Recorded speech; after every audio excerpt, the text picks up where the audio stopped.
Do you ever notice how nobody wakes up one morning and says, "Today's the day we're going to downsize"? That's not usually how it happens. It's usually a series of little moments that happen over several years. And I want to walk you through what that often looks like. Meet Diane and Dan. Let's imagine a couple. We'll call them Diane and Dan. They've lived in the same house for over 30 years. Raised their kids there, hosted holiday parties there, paid the mortgage off years ago.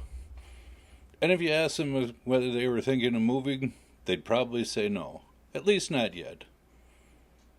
Then something small happens. Maybe Dan finishes shoveling the driveway after a snowstorm, and for the first time, instead of feeling accomplished, he's just exhausted. Not injured, not unable to do it, just tired. More tired than he remembers being. He doesn't think much about it. Life goes on. A few months later, Diane is carrying laundry up and down the stairs. She catches herself thinking, "I wonder how long we'll want to keep doing this." Again, not a big deal, just a thought. Then the kids come over. One of them says, "Have you guys ever thought about moving somewhere with fewer stairs?"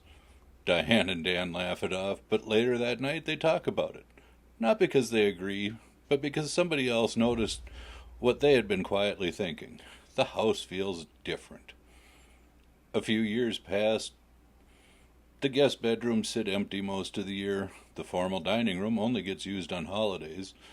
The basement feels larger than it needs to. And for the first time they start asking, are we taking care of this house, or is this house taking care of ourselves? By the way, if we've never met, I'm Ed Hayter. I have conversations like this all the time with homeowners throughout the Twin Cities. And what's interesting is that very few people call me and say, "We're ready to downsize."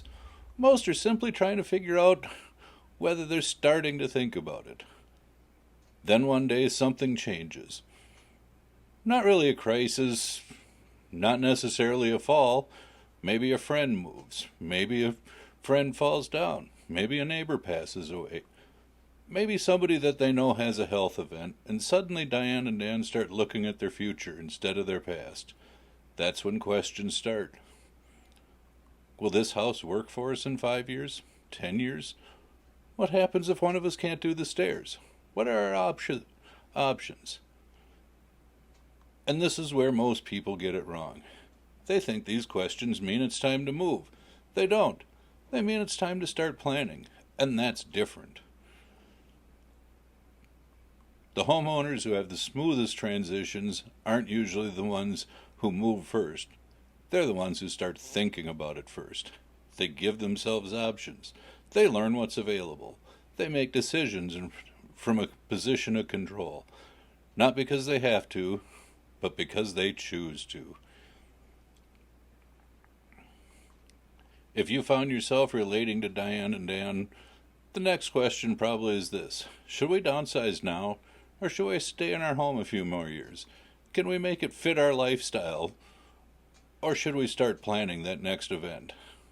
That's exactly what we're going to talk about in the next video, because for most homeowners, recognizing the signs is just the beginning.